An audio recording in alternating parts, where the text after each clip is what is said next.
Welcome back to my fitness blog. I hope आप लोग सभी अच्छे हो, मैं बहुत अच्छी हूँ।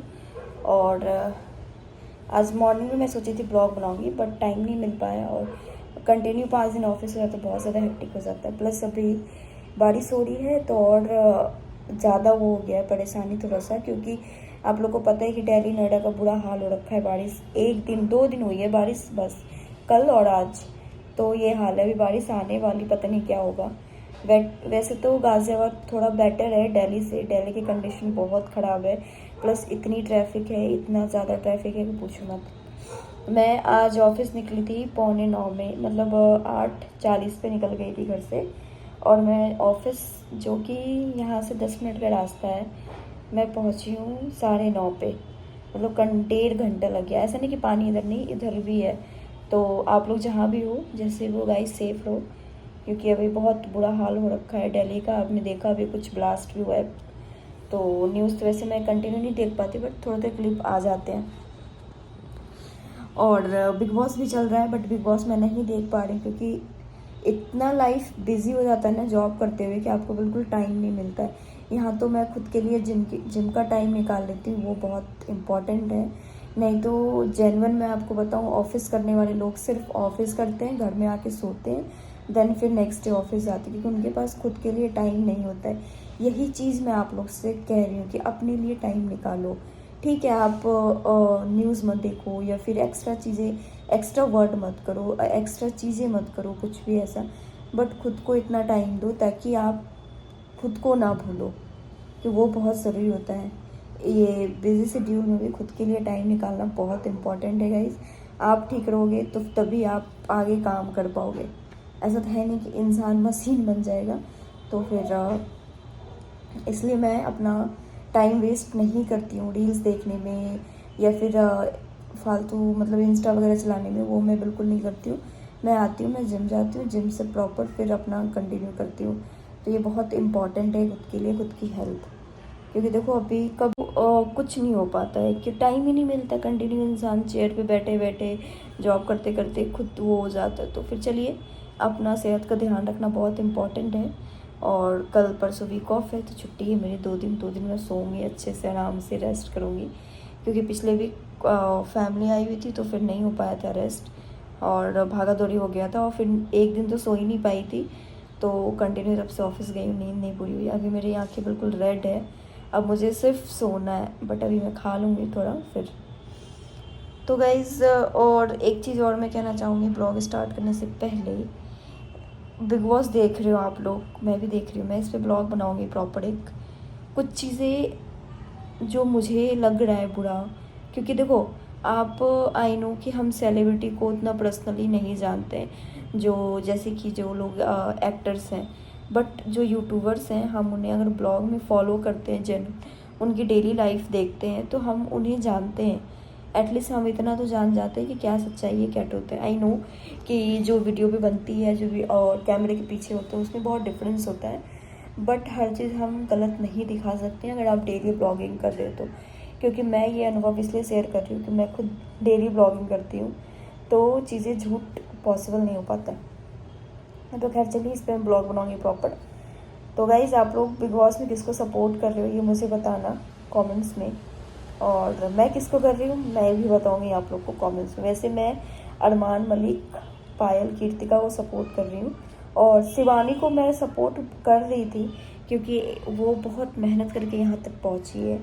बट अभी उसका कुछ सडन बिहेवियर चेंज हो गया है, वो मुझे पसंद नहीं आ रहा है, तो मैं आपको बताऊँगी बाद में।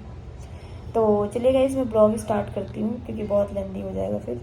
मुझे ना, मतलब बात, टॉपिक आज डिफरेंट था। मैं सोची थी कुछ और बनाऊँगी, तो बट आप लोग का टॉपिक था, उसमें एक टॉपिक मैंने उठाया है, वो है what is service level agreement. ये बहुत इम्पॉर्टेंट टॉपिक है। और आप अगर काम करते हो या काम नहीं भी करते हो, तो आपसे ये क्वेश्चन मस्ट पूछा जाता है। क्योंकि आपको पता है कि हम जो आईटी में काम करते हैं, वो बेसिकली क्लाइंट सपोर्ट होता है, हम सपोर्ट करते हैं यूज़र्स को। तो उसमें एक SLA होती है, जिसे सर्विस लेवल एग्रीमेंट है, इसको शॉर्ट फॉर्म में SLA कहते हैं।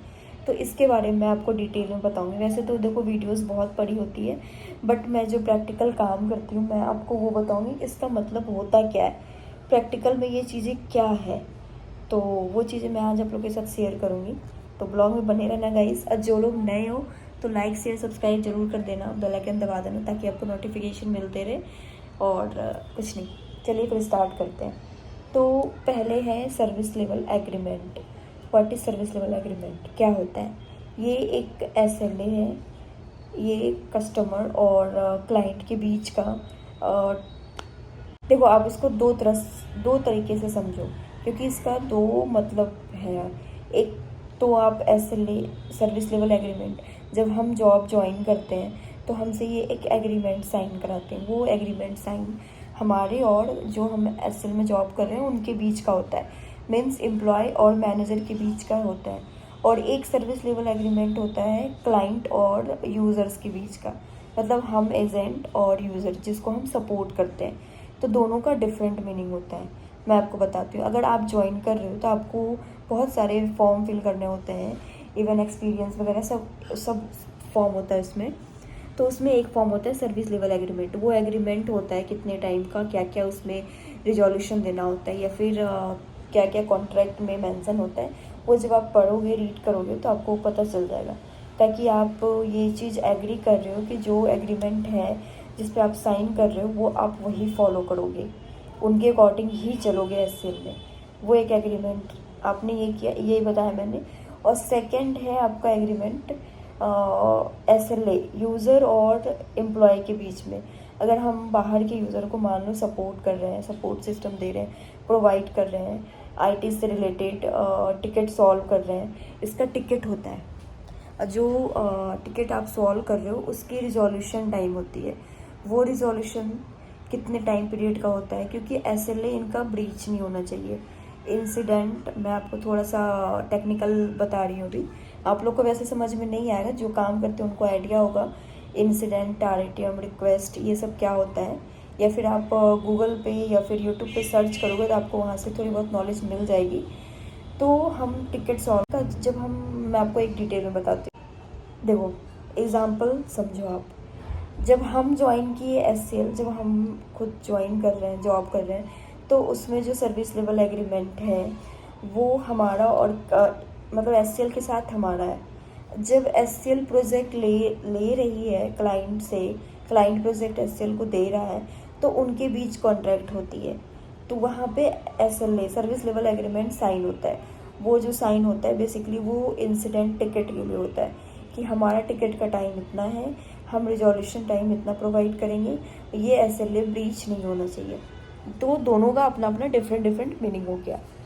तो वो चीज़ जब एग्रीमेंट साइन हो जाती है, फिर जब हम सपोर्ट करते हैं, जब हम टिकट पे काम करते हैं, या फिर बहुत सारी टाइप की टिकटें आती है, वो टिकट क्या होता है, उसमें SLA होती है। आप जब टिकट ओपन करोगे तो नीचे जाके वो SLA ब्रीच नहीं होनी चाहिए।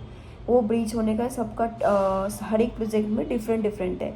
मतलब मान लो आज ये मेरा प्रोजेक्ट में कुछ डिफरेंट SLA, डिफरेंट प्रोजेक्ट में डिफरेंट SLA, तो अलग अलग होता है सबका।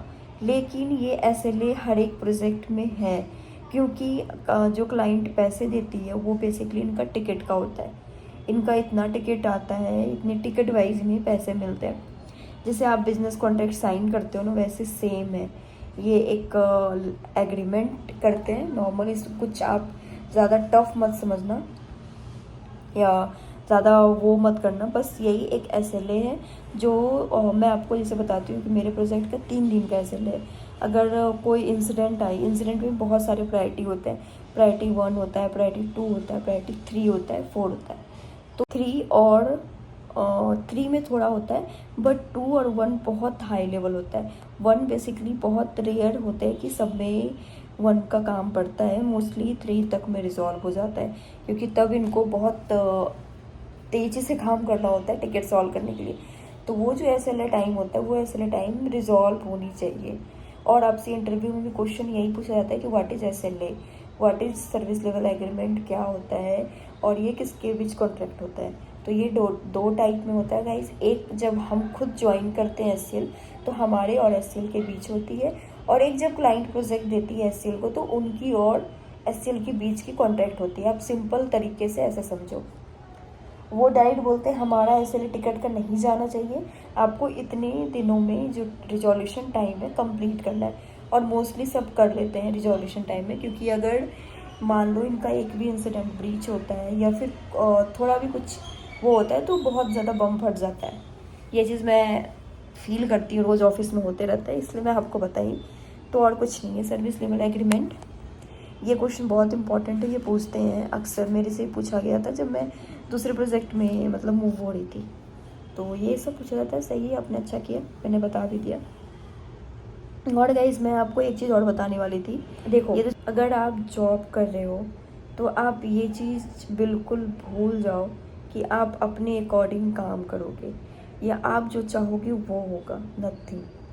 तो आपको उनके अकॉर्डिंग ऑफिस में जो रूल है, रेगुलेशन है, आपको वो फॉलो करना पड़ेगा। उस केस में ना एचआर कुछ कर सकती है, ना आपके मैनेजर, ना ऊपर उनके ऊपर की टीम। अगर आपको मान लो स्टडी करना है आगे या फिर कुछ वैसा जो भी हो आपकी पर्सनल लाइफ, ये एक मेरी सब्सक्राइबर हैं जो बहुत दिनों से प्रॉब्लम फेस कर रही है, उनका मुझे उतना तो ध्यान नहीं है एग्जैक्ट क्या इशू है, मैंने उनको मैसेज भी किया था, इसलिए मैं आपको थोड़ा अपडेट कर रही हूँ। आप ब्लॉग एंड तक देख लेना, ज़्यादा बड़ा नहीं होगा। तो अगर आपकी आरएम नहीं मान रहे हैं या आपने अपने एचआर को बोला, अगर वो भी एग्री नहीं कर रहे, आपको इम्पॉर्टेंट है स्टडी, इस केस में आपके पास एक ही ऑप्शन बचता है कि आप अपने मैनेजर को लूप करो, जो उनके मैनेजर जो प्रोजेक्ट हेड हैं उनसे एक मतलब एक स्टेप नीचे आप वहाँ तक मेल कर सकते हो अगर आपको बहुत नीड है। नहीं तो मैं आपको सजेस्ट यही करूँगी, पॉसिबल आपको स्टडी करना है तो आप प्लीज़ जॉब को हटाओ, क्योंकि दोनों एक साथ इम्पॉसिबल है। इतना फ्रस्ट्रेट हो जाता है इंसान, या फिर मैनेजर या आरएम अगर अच्छे नहीं होते तो बहुत फ्रस्ट्रेट करते हैं। उस केस में आप कुछ नहीं कर सकते हो, क्योंकि आपको जो इम्पोर्टेंट है आप वही करोगे। तो आप प्लीज़ कोशिश करो कि आप, देखो आपका डिसीजन है जो भी होगा, बट आपको कोई हेल्प नहीं करेगा। अगर आप मान लो आगे भी मेल करते हो, वो भी डायरेक्ट इनसे बात करेंगे, वो एग्री करेंगे नहीं करेंगे, क्योंकि अक्सर जॉब प्रोफाइल में ये हो जाता है गाइस। क्यों, अगर हम कर रहे हैं मतलब मैनेजर का कुछ भी आप उसके बारे में आगे मेल करते हो या कुछ भी, तो वो आपको जब तक प्रोजेक्ट में रहोगे तब तक परेशान करते हैं। ये चीज़ें बहुत फेस करते हैं लोग। तो इसलिए मैं आपको सजेस्ट करूँगी कि आप कोशिश करो, रिज़ाइन दे के अपना स्टडी करो जहाँ आपका हो गया है या फिर जो भी है, और चाहो तो आप ये छोड़ सकते हो। बाकी मैं आपको मैसेज में रिप्लाई कर दूँगी, सजेस्ट कर दूँगी। बाकी पॉलिसी यही है और कोई पॉलिसी नहीं है, आपको कोई और सजेस्ट भी नहीं करेगा, क्योंकि मैनेजर तक अगर आपके आरएम अच्छे हैं तो ऑब्वियस सी बात मानना चाहिए, लेकिन ऐसा नहीं होता है। तो ये चीज़ फेस करते हैं लोग। बाकी और आप लोग को कोई भी डीएम में बताना गए, बहुत नींद आ रही है मुझे, तो मैं जा रही हूँ सोने के लिए। तो आज का ब्लॉग यहीं पे एंड कर रहे हैं, मिलते हैं नेक्स्ट ब्लॉग में गाइस। तब तक के लिए गुड नाइट, टेक केयर, जय माता दी, जय श्री राम।